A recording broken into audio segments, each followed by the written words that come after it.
The morning Sarah stepped out of the cabin to fetch water from the creek, she froze mid-step. The bucket slipped from her small hands and clattered against the porch wood.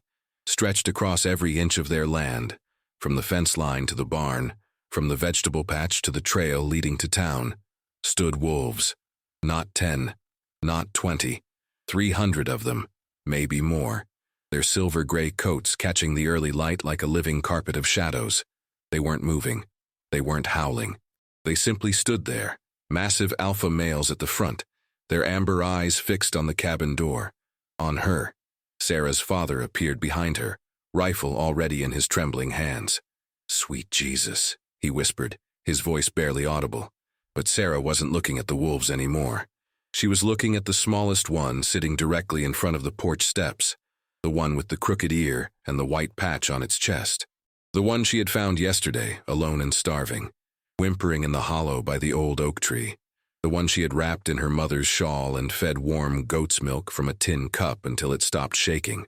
What I'm about to tell you today will sound impossible, but I was there, I saw it with my own eyes. Before we go on, tell me, where are you listening from?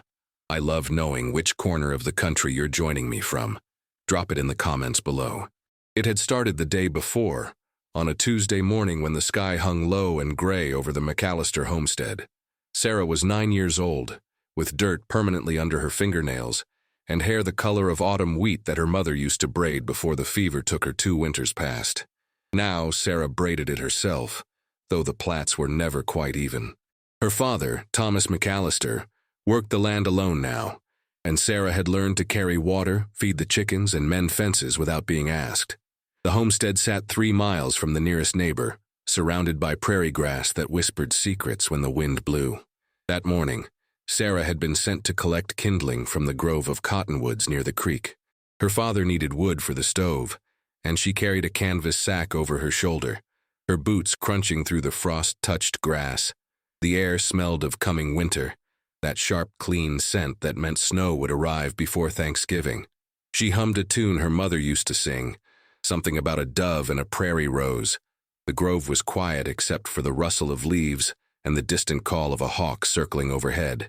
She was kneeling by a fallen branch when she heard it. A sound so small she almost missed it beneath the creek's gurgle.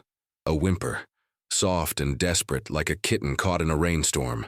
Sarah straightened, her heart picking up speed. She knew every sound these woods made. The crack of a deer moving through underbrush, the chatter of squirrels arguing over acorns, the low warning grunt of a wild boar. This was different. This was pain.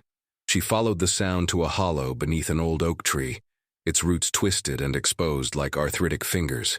There, tucked into the shadows, lay a wolf pup. It couldn't have been more than 8 weeks old, its fur matted with mud and what looked like dried blood along its flank. One ear stood crooked, torn at the tip. A white patch marked its chest like a splash of milk. The pup's ribs showed through its coat, each breath shallow and labored. Its amber eyes tracked her movement, but it didn't growl or try to flee. It simply lay there, dying. Sarah's first instinct was to run. Her father had told her stories about wolves, how they hunted in packs, how they could take down a full-grown horse, how you never turned your back on one. But this wasn't a wolf. Not yet. This was something small and broken, something that would be dead by nightfall if she left it here. She crouched at the hollow's edge, keeping her distance. "Hey there," she whispered. "Hey, little one." The pup's ear twitched. Its breathing rattled in its chest. She looked back toward the homestead, barely visible through the trees. Her father would be furious. He'd lost a calf to wolves last spring, found it torn apart in the north pasture with tracks all around it. He'd ridden out with 3 other ranchers and hunted for a week, coming back empty-handed and bitter. Bringing a wolf onto their land, even a pup, would be seen as betrayal. But Sarah couldn't move her feet. She couldn't walk away. She made her decision quickly before she could change her mind. She shrugged off her coat, a thick wool thing that had belonged to her mother, and approached the hollow slowly, speaking in a low, steady voice. "I'm not going to hurt you, I promise. I'm going to help." The pup watched her with those amber eyes, intelligent and ancient despite its young age. When she reached for it, wrapping the coat around its trembling body, it didn't bite. It didn't even whimper. Simply let her lift it, light as a bundle of sticks. The walk back to the homestead felt like miles instead of minutes. Sarah's arms ached from holding the pup close to her chest, feeling its heartbeat flutter against her own. She couldn't take it to the house. Her father would see it immediately, and that would be the end. Instead, she headed for the old smokehouse, a small stone building behind the barn that they hadn't used since her mother died. Her father never went in there anymore. It held too many memories of autumn butchering days, of her mother humming while she prepared meat for winter. The smokehouse was cold but dry, with a dirt floor and thick walls that held the warmth. Sarah laid the pup on a pile of empty burlap sacks in the corner, arranging them into a makeshift bed. The pup's eyes had closed, its breathing so faint she had to lean close to hear it. She touched its chest, felt the ribs like ladder rungs beneath the fur. "You stay here," she said firmly, as if commanding it to survive.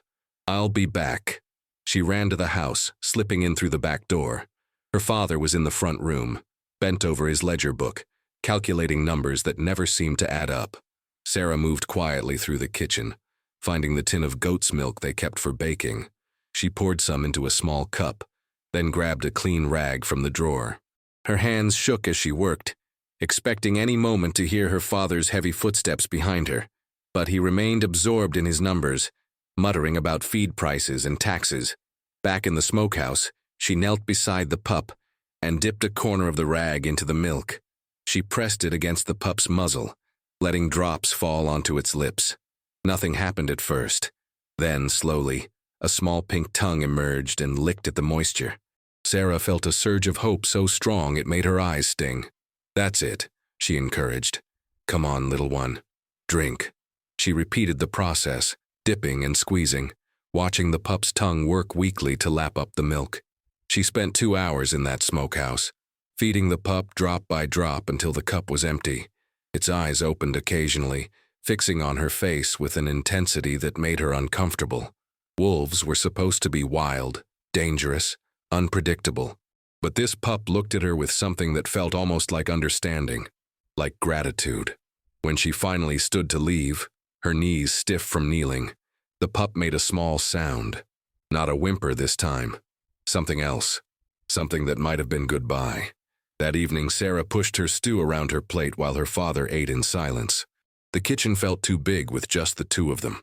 The empty chair at the table where her mother used to sit, seeming to take up more space than any person could. Her father had grown quieter since the death, speaking only when necessary, his face settling into permanent lines of worry and exhaustion. He looked older than his 43 years, his beard more gray than brown now, his shoulders permanently stooped from years of working land that barely gave back enough to survive. "You finish with that kindling?" he asked without looking up. Sarah nodded. "Yes, sir." She'd managed to collect a decent pile on her second trip to the grove, after hiding the pup. Her father grunted in acknowledgement. "Good. Tomorrow we need to mend the fence on the east side. Saw some posts rotting through." Sarah nodded again, though her mind was in the smokehouse, wondering if the pup was still breathing, still alive. That night she lay in her narrow bed under the eaves, listening to the wind rattle the shutters. She couldn't sleep. Every time she closed her eyes, she saw those amber eyes watching her, trusting her. What if the pup died while she slept? What if it was scared, alone in the dark? Finally, when she heard her father's snoring through the thin wall, she slipped out of bed and dressed quickly in the moonlight streaming through her window. The walk to the smokehouse felt dangerous in the dark, every shadow potentially hiding something with teeth. But Sarah had walked these paths her whole life, knew every rut and rock. She carried a candle in a tin holder, its light bouncing off the barn walls. When she pushed open the smokehouse door, she half expected to find the pup's small body cold and still. Instead, it raised its head at her entrance. Its eyes were brighter now, alert. It was sitting up. "Oh, thank God," Sarah breathed, dropping to her knees beside it. The pup's tail gave a single weak wag. She'd brought more milk and some leftover biscuit mashed into paste.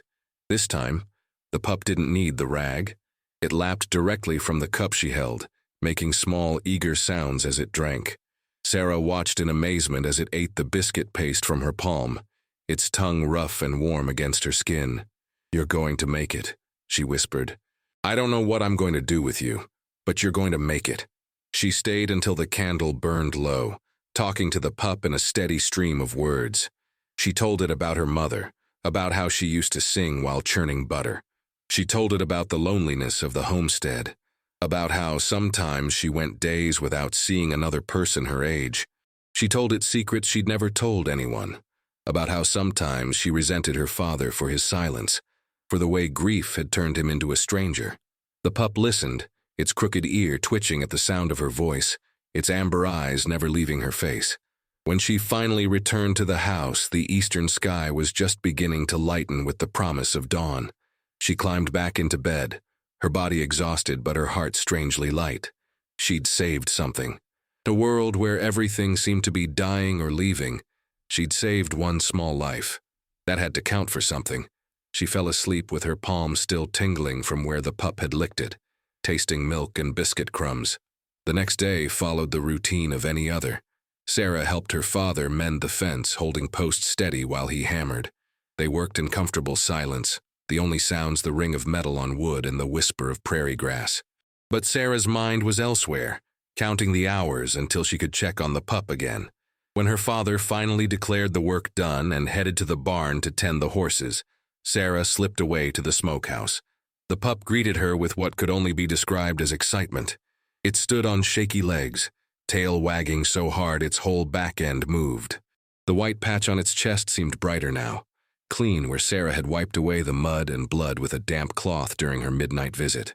"Hey there, Trouble," Sarah laughed, sitting cross-legged on the dirt floor. The pup stumbled forward and climbed into her lap, surprisingly heavy for something so small. It pressed its muzzle against her neck, and she felt its breath warm against her skin. She fed it more milk and some jerky she'd torn into tiny pieces. The pup devoured everything, its appetite clearly returning. As it ate, Sarah examined its injuries more carefully in the daylight streaming through the small window. The wound on its flank was healing, just a surface cut that had bled more than it should. The torn ear would leave a permanent mark but didn't seem to bother the pup. What worried her more was how thin it remained, how she could count every rib. This would take time, careful feeding, patience. Over the next 3 days, Sarah established a routine. She visited the smokehouse before breakfast, at midday when her father took his lunch in the fields, and late at night when the house was dark and still. Each visit, the pup grew stronger.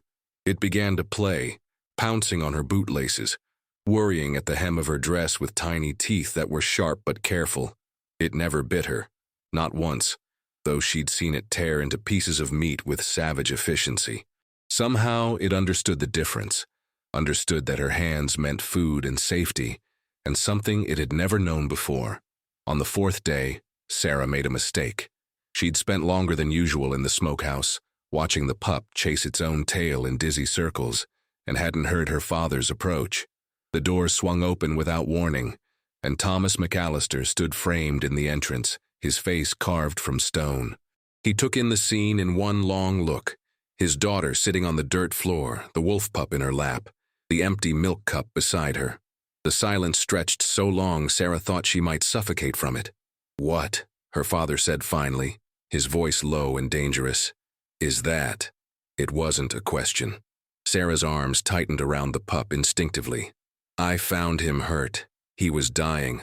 I couldn't just leave him."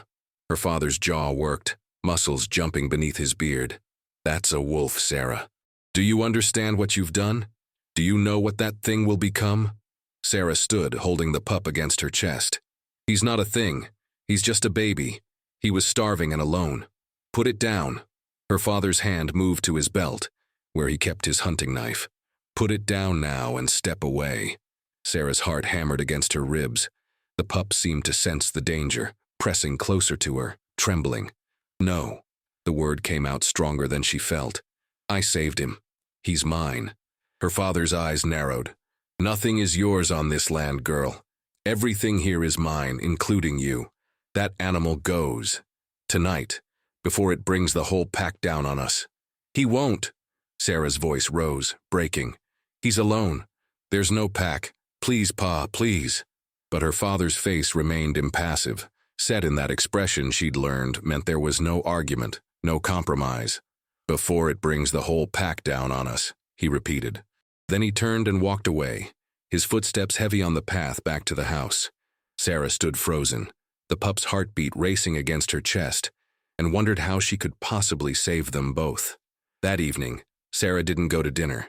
She stayed in the smokehouse, sitting with her back against the cold stone wall, the pup curled in her lap. She thought about running away, taking the pup and heading for the mountains she could see in the distance. But she was 9 years old with no money, no supplies, and winter coming fast. She thought about hiding the pup somewhere else, deeper in the woods, but it was still too young, too weak to survive on its own. As darkness fell, she heard footsteps outside. Her father appeared in the doorway, holding a lantern. His face looked older in the flickering light, the shadows deep in the creases around his eyes. He stood there for a long moment, looking at his daughter and the animal she protected. Then slowly he lowered himself to sit against the opposite wall. "Your mother would have done the same thing," he said quietly. Sarah blinked back tears. She would have saved him? Her father nodded. She had a soft heart for broken things. Drove me crazy sometimes. He was quiet for a while, watching the pup sleep in Sarah's arms. "That thing killed our calf, Sarah. Its kind, I mean. Tore it apart. I found what was left." Sarah's throat tightened. "I know. But this one didn't do that. He's just trying to survive like we are." Her father's laugh was bitter. "Surviving? Is that what we're doing?" He rubbed his face with both hands, looking suddenly exhausted. "Keep it until it's strong," he said finally. "Until it can hunt on its own. Then you let it go, back to wherever it came from. That's the deal." Sarah's head snapped up. "Really? You mean it?" Her father's expression hardened. "But if I see one sign, one dead chicken, one threatened horse, anything, it goes. Immediately. No arguments. Understood?" Sarah nodded so hard her braids bounced. "Yes, sir. Thank you, Pa. Thank you." But even as she said it, looking down at the pup sleeping peacefully in her arms, she wondered how she would ever be able to let him go. The pup grew faster than Sarah expected. Within 2 weeks, he'd doubled in size, his legs growing long and gangly, his paws comically oversized. She named him Ghost, for the way he seemed to appear and disappear in the shadows of the smokehouse, and for the white patch on his chest that glowed in the moonlight. Every morning she woke before dawn to feed him, sneaking scraps from the kitchen and milk from the goats. Ghost would greet her with his whole body wagging, that crooked ear perked forward, amber eyes shining with what looked like pure joy. But feeding him became harder as his appetite grew. Sarah found herself stealing more from the kitchen, bits of bacon, chicken bones, leftover cornbread. Her father noticed the missing food but said nothing, his silence a form of permission she didn't take for granted. She began setting snares in the woods, catching rabbits that she'd skin and cook over a small fire behind the smokehouse. Ghost learned to eat raw meat, tearing into it with growing confidence, his baby teeth giving way to sharper, more dangerous ones. One afternoon in late October, Sarah was in the smokehouse teaching Ghost to sit on command when she heard horses approaching the homestead. She pressed her hand over Ghost's muzzle, feeling his warm breath against her palm. "Quiet," she whispered. Through the small window she watched 3 men dismount near the house. She recognized them, neighbors from the ranches to the south. One was Sheriff Morrison, a broad man with a gray mustache who'd helped search for wolves after they killed her father's calf. She slipped out of the smokehouse through the back gap in the stones, a space just wide enough for her to squeeze through. She ran to the house, arriving breathless as her father stepped onto the porch. "Thomas," Sheriff Morrison said, removing his hat. "We got a problem. Jeb Peterson lost 6 sheep 2 nights ago, torn apart, wolf tracks everywhere." The other 2 men nodded grimly. Sarah's blood ran cold. Her father's face remained neutral. "I heard. Terrible thing. We're organizing a hunt," Morrison continued. "Tomorrow at dawn. Need every able man. These wolves are getting bold, coming closer to the homesteads. It ain't safe." Sarah watched her father's hands clench at his sides. "I'll be there," he said quietly. Morrison's gaze swept the property, landing briefly on the smokehouse before moving on. "Good. We'll meet at the Peterson place. Bring your rifle and enough ammunition for a day's ride." The men mounted their horses and rode off, leaving dust hanging in the air like a bad omen. That night, Sarah couldn't eat. She pushed her beans around her plate while her father cleaned his rifle at the table, the smell of gun oil sharp in the small kitchen. "Pa," she said finally, "Ghost didn't do it. He's been with me every night. I'd know if he left." Her father didn't look up from his work. "I know that, Sarah, but they don't. And if they see wolf tracks leading to our property, they won't care that yours is just a pup. They'll shoot first and ask questions never. What do we do?" Her voice came out small, frightened. Her father set down his cleaning cloth and met her eyes. "You keep him hidden. Don't let him out during the day. Don't make any noise. And pray to God those men find what they're looking for somewhere else." He paused, his expression softening slightly. "And Sarah, if they do come here and if they find him, I can't protect you both, you understand that?" She nodded, throat too tight to speak. The next morning, Sarah watched from her bedroom window as her father rode off with the hunting party. The sun was barely up, painting the prairie in shades of orange and pink. She counted 8 men total, all armed, all grim-faced. As soon as they disappeared over the ridge, she ran to the smokehouse. Ghost was awake, pacing in the confined space.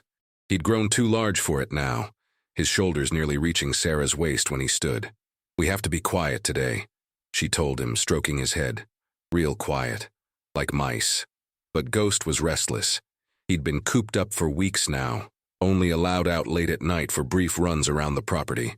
His wild nature was beginning to show, the way his ears pricked at every sound, the way his eyes tracked birds through the window, the way his muscles tensed with barely contained energy.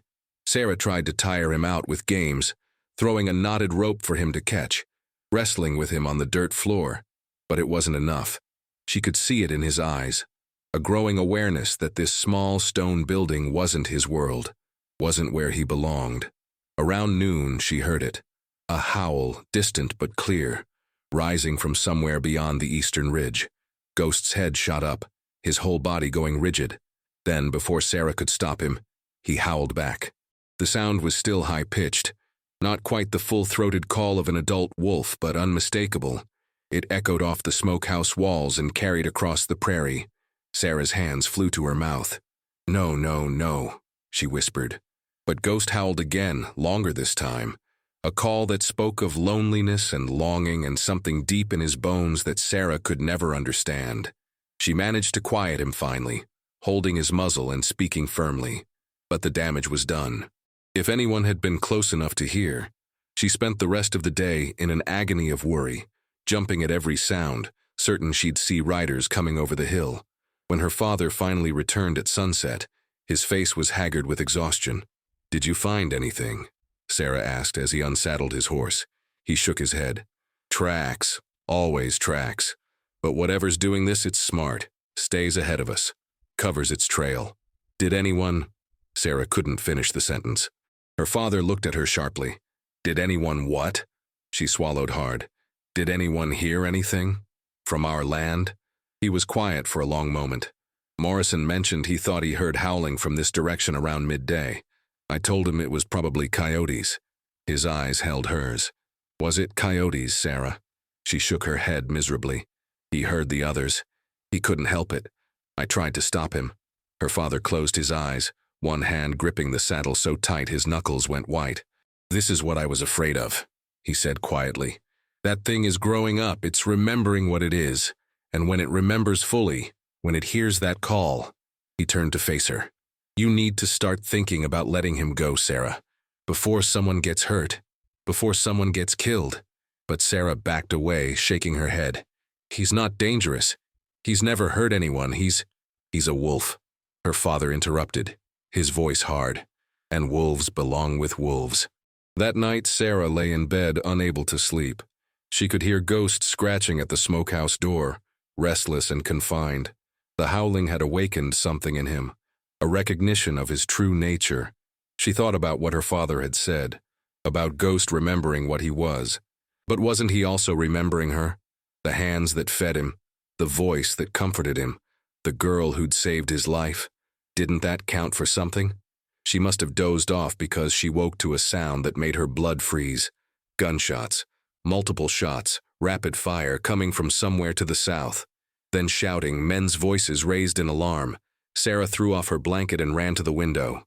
In the distance, she could see torchlights moving erratically across the Morrison property. More shots rang out. She heard her father's bedroom door slam open, heard his heavy footsteps on the stairs.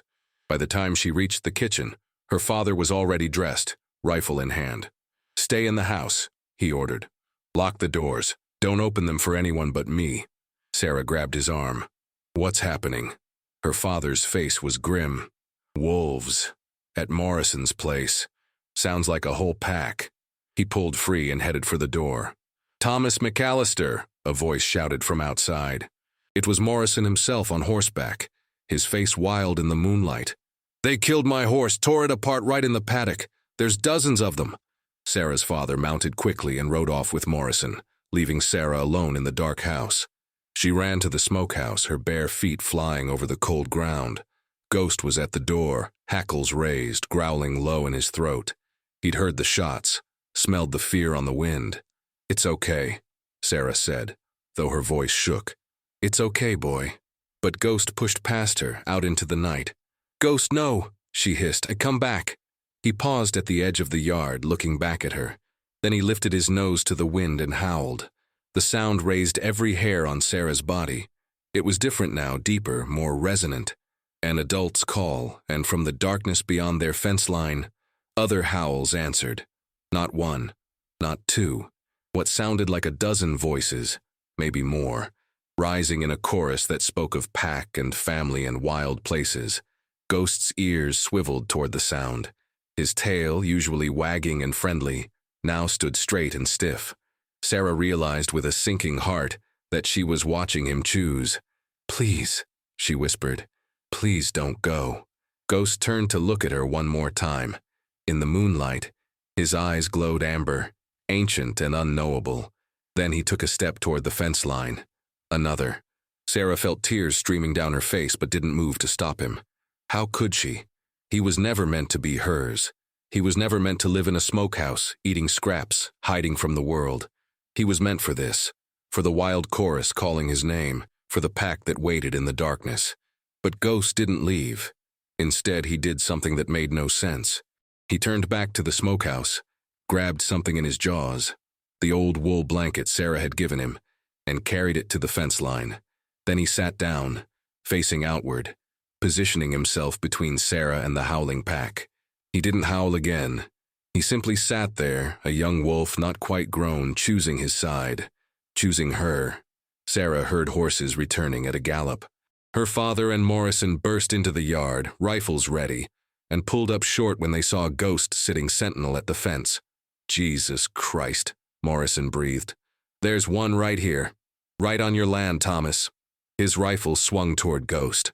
Sarah screamed and threw herself between them. "No, that's Ghost. He's mine. He's not with them." Her father grabbed Morrison's rifle barrel and pushed it down. "Hold on. Just hold on. That's a wolf, Thomas, on your property, while a pack is tearing through mine." Morrison's face was purple with rage. "You knew. You've been harboring it this whole time." Other riders were arriving now, drawn by the commotion.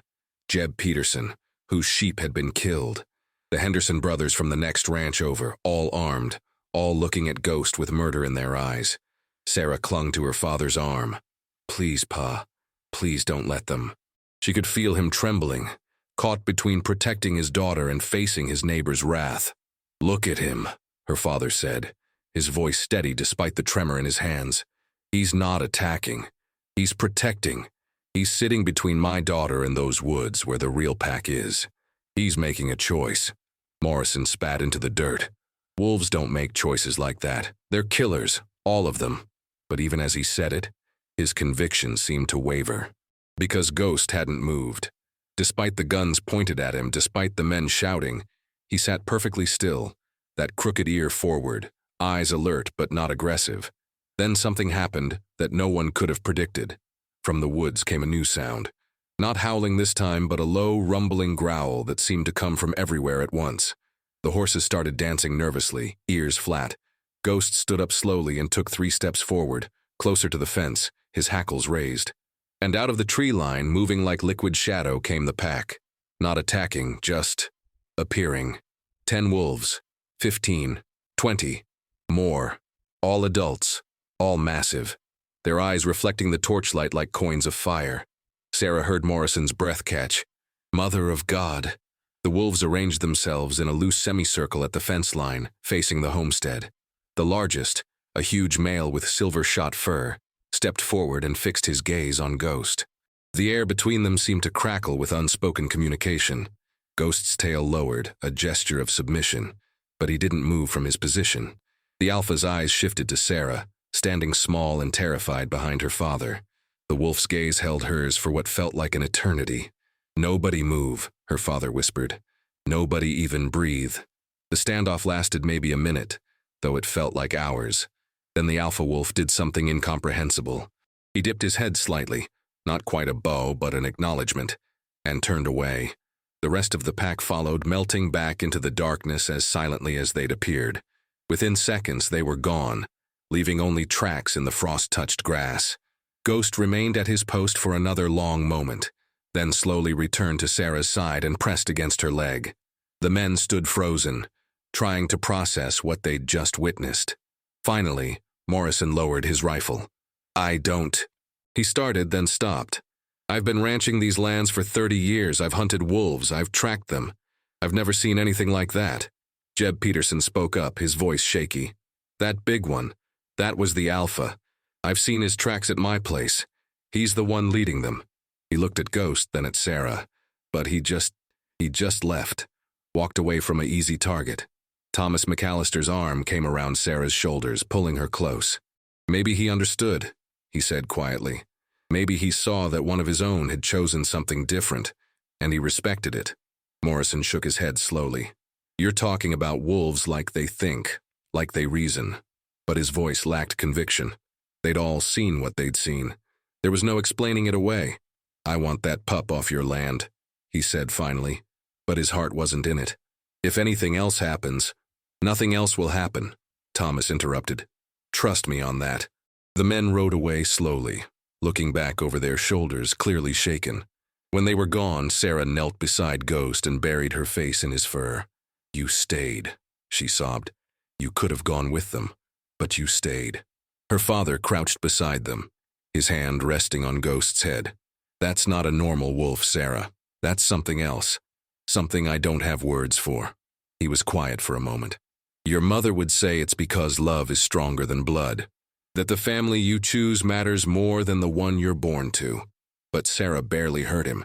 She was thinking about the alpha's eyes, about the way he'd looked at Ghost and then at her, about the unspoken message that had passed between them.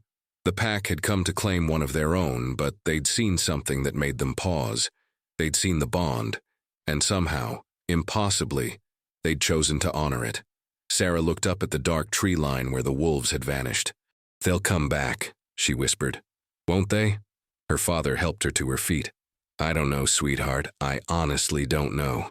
He guided her back toward the house, Ghost padding alongside them. "But tonight, we're all alive. Tonight we're all safe.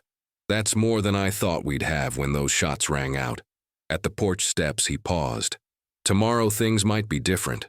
Morrison might come back with more men, might insist on..." He couldn't finish. Sarah's hand found his. "Tomorrow's not here yet," she said, echoing something her mother used to say. "Let's just have tonight." Inside, her father made hot coffee, while Sarah sat at the kitchen table with Ghost's head in her lap.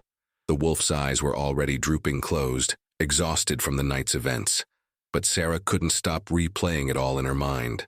The way Ghost had positioned himself as her protector, the way the pack had materialized from the darkness, the alpha's intelligent, assessing gaze. It felt like the beginning of something, not the end. Like some invisible line had been crossed, some contract written in moonlight and wolf song. "Pa," she said softly, "do you think they understood? The pack? Do you think they knew Ghost saved me once, so they..." She trailed off, unsure how to finish. Her father sat across from her, his coffee steaming between his calloused hands. "I think," he said carefully, "that there's more to this world than we understand. I think animals know things we've forgotten how to see, and I think that pup of yours just changed something. What that something is..." He shook his head. "We'll find out soon enough." Sarah carried Ghost back to the smokehouse, though he was almost too heavy now for her to lift. She settled him on his blanket and sat beside him, unwilling to leave. The night had gone quiet again, the earlier chaos fading like a bad dream. But Sarah knew it wasn't a dream. The wolves had come. They'd stood at the fence. They'd acknowledged Ghost's choice. And somewhere out there in the darkness, the pack was watching. Waiting. For what? She couldn't say. But she felt it like a pressure in the air, like the tension before a thunderstorm. Something was coming. Something that would change everything. Have you ever had to choose between what's safe and what's right? Between following the rules and following your heart? Sarah made her choice that night. And the next morning, well, what happened next is something nobody could have predicted. Not even me. Sarah woke to absolute silence. Not the peaceful quiet of early morning, but something heavier. Something wrong. No birds singing. No wind rustling through the cottonwoods. Even the chickens in their coop were silent. She dressed quickly, her hands clumsy with a fear she couldn't name, and ran to the window. What she saw made her breath catch in her throat and hold there, burning. The wolves had returned. But not 10 or 20 this time. Hundreds of them. They covered every inch of the property, standing in the vegetable garden, gathered around the barn, lined up along the fence posts like soldiers at attention. All of them facing the house. All of them absolutely still. Sarah's scream brought her father running. He skidded to a halt beside her at the window, and she heard him whisper a prayer under his breath. Holy Mary, Mother of God. His face had gone pale, his hand reaching instinctively for the rifle that wasn't there. He'd left it downstairs. Sarah, he said, his voice tight and controlled. Get away from the window. Slowly. Don't make any sudden moves. But Sarah couldn't move. Her eyes were scanning the sea of gray and silver fur, looking for one white patch, one crooked ear. Where's Ghost? She whispered. Pa, where's Ghost? She didn't wait for an answer. She ran downstairs, her father shouting after her, and burst through the front door onto the porch. The morning air hit her like a slap, cold and sharp with the smell of wolves, wild, musky, ancient. 300 pairs of amber eyes swiveled to fix on her small figure in her nightdress and boots. She should have been terrified. She should have turned and run. Instead, she stepped off the porch and walked into the yard. Ghost, she called out, her voice breaking. Ghost, where are you? The wolves parted like water before her, creating a narrow path through their ranks. Sarah's heart hammered so hard she could hear it in her ears, could feel it in her throat. She walked through the corridor of wolves, close enough to touch them, close enough to see the rise and fall of their breathing, the intelligence in their ancient eyes. None of them moved toward her. None of them growled or showed teeth. They simply watched, their stillness more unnerving than any aggression could have been. Behind her, she heard her father's footsteps on the porch, heard his sharp intake of breath, but he didn't call her back. Maybe he understood, as she did, that this was beyond human intervention now. The path led to the smokehouse. The door stood open, and inside, in the dim morning light, Sarah found Ghost. But he wasn't alone. The great alpha wolf from the night before stood beside him, so large he made Ghost look like a puppy again. Between them, on Ghost's blanket, lay 3 small forms, wolf pups, newborns by the look of them, their eyes still closed, their fur damp and dark. Ghost looked up at Sarah's entrance, his tail giving one hesitant wag. The alpha remained motionless, his gaze fixed on her face with an intensity that made her knees weak. Sarah's mind raced, trying to piece together what she was seeing. These weren't Ghost's pups. He was barely more than a pup himself. Then she understood. The alpha had brought his own young here, to the smokehouse where Ghost lived, to the place Ghost had chosen over the wild. You want me to protect them? Sarah whispered, looking at the alpha. You're asking me to keep them safe. The wolf's ear twitched. Ghost moved closer to the pups, nosing them gently, and then looked back at Sarah with an expression that seemed almost pleading. Trust me, his eyes seemed to say. Trust us. Sarah. Her father's voice came from the doorway, breathless. He'd followed her through the wolf corridor, and now he stood staring at the scene before him. What in God's name? Sarah turned to him, tears streaming down her face, though she couldn't say why she was crying. They need help, Pa. Something's happened. Something's wrong. As if in answer, a low whimper came from deeper in the smokehouse. Sarah pushed past the alpha, a move that should have gotten her killed, and found what she was looking for in the darkest corner. A female wolf. Ghost's mother, maybe, lying on her side. Blood matted her fur. Her breathing came in shallow, pained gasps. Thomas McAllister knelt beside his daughter and examined the wounded wolf with the careful hands of a man who'd tended injured animals his whole life. "Gunshot," he said quietly. "Lower flank.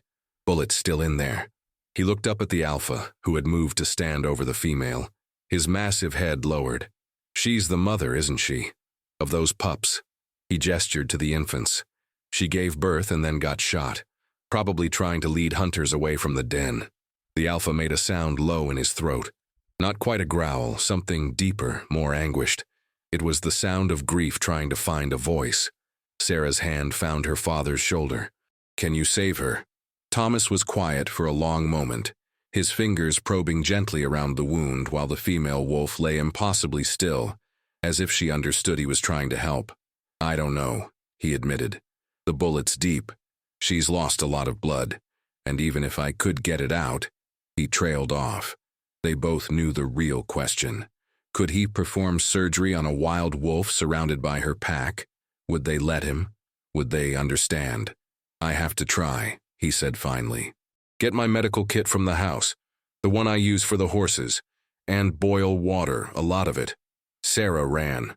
She flew through the corridor of wolves, grabbed the medical kit from the barn, set water to boil on the kitchen stove. Her hands shook so badly she could barely strike the match to light it. Through the window, she watched more wolves arriving, streaming over the ridge in a steady flow. They took positions around the homestead, creating rings within rings, a living fortress. In the distance, she heard horses, riders approaching, the neighbors probably drawn by reports of the massive pack. Sarah's stomach clenched with fresh fear.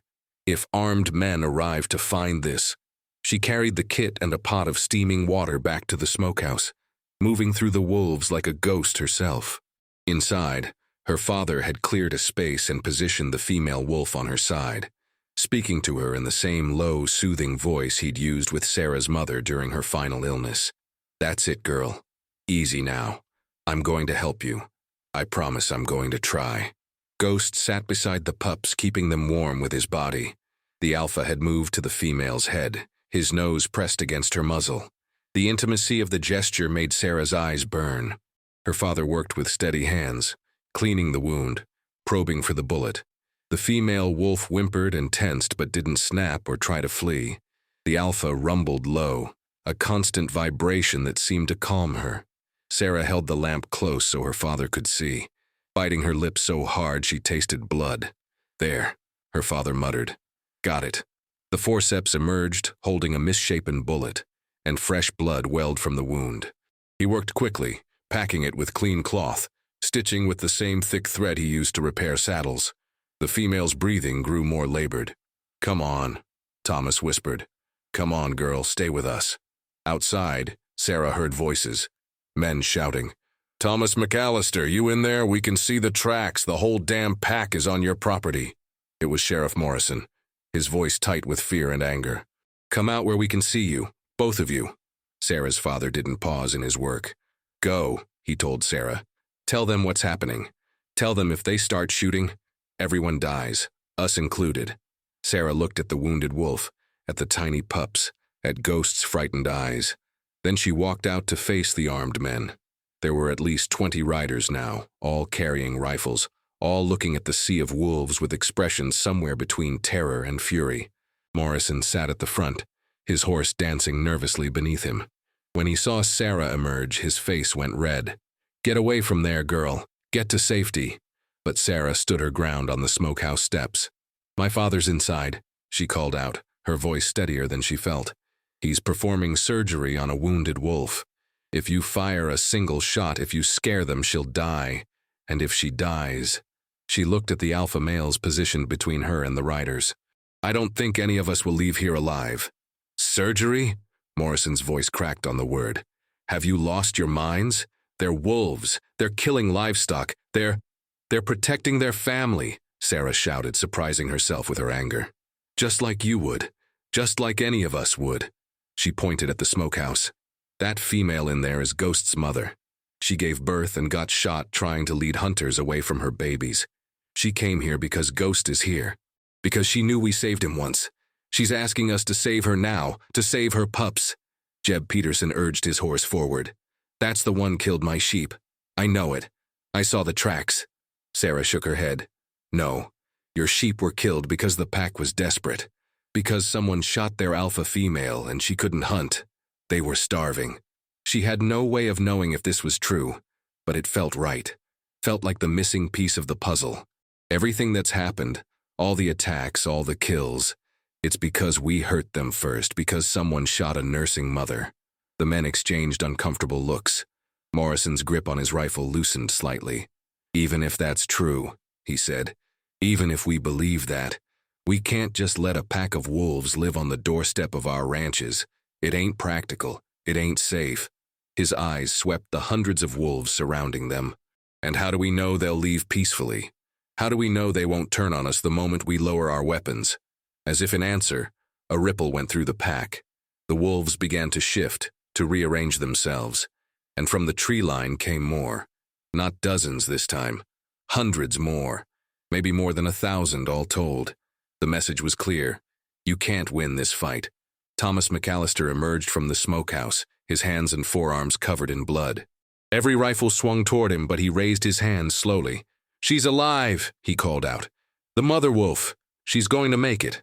A sound went through the pack then, a low collective exhale that seemed to come from the earth itself. The alpha appeared in the doorway behind Thomas, his massive form filling the frame. He looked at Thomas for a long moment, then stepped forward and did something that made several of the riders' horses rear in panic. He pressed his bloodied muzzle against Thomas's chest, leaving a dark stain on his shirt. Then he turned and released a howl that shook the morning air. One by one, the wolves took up the call. It built and built, hundreds of voices joining in a harmony that was both beautiful and terrible, a sound that spoke of ancient things, of bonds deeper than humans could fathom. Sarah felt it vibrate in her chest, in her bones, in the very core of her being. When the howling finally faded, the alpha gave one sharp bark. The wolves began to move, flowing away from the homestead like water, disappearing into the forest and prairie grass. Within minutes, only a dozen remained. The alpha, a few large males Sarah assumed were his lieutenants, and Ghost. The alpha approached Sarah slowly. She stood perfectly still as he came within arm's reach, his amber eyes level with hers. This close, she could see the scars on his muzzle, the gray in his fur, the weight of leadership in his gaze. He held her eyes for what felt like forever, and Sarah had the strange sensation of being read, being understood in a way that went beyond words. Then he turned to Ghost. The young wolf moved forward, and the two touched noses in what could only be described as a goodbye. Ghost's crooked ear drooped, his tail lowered, but he didn't follow when the alpha turned to leave. Instead, Ghost returned to Sarah's side and sat down, leaning against her leg. The alpha paused at the tree line and looked back one final time, not at Ghost, at Sarah. The message in that look was unmistakable. I'm trusting you. I'm leaving him with you. Don't make me regret it. Then he was gone, the remaining wolves melting into the forest like they'd never been there at all. The only evidence of their presence was the trampled grass, the overwhelming scent of wild things, and the memory of impossible communion. The riders sat their horses in stunned silence. Finally, Morrison dismounted and walked forward on shaking legs. He stopped a few feet from Sarah and her father, looking from them to the smokehouse where 3 pups and their recovering mother lay hidden. He started, then had to stop and clear his throat.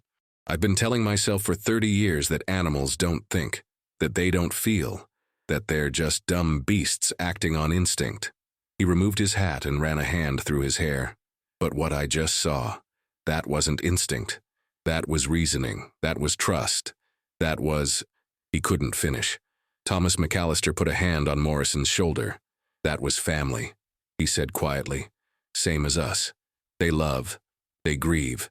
They protect their own. We just don't usually pay enough attention to see it. He looked down at his blood-stained hands.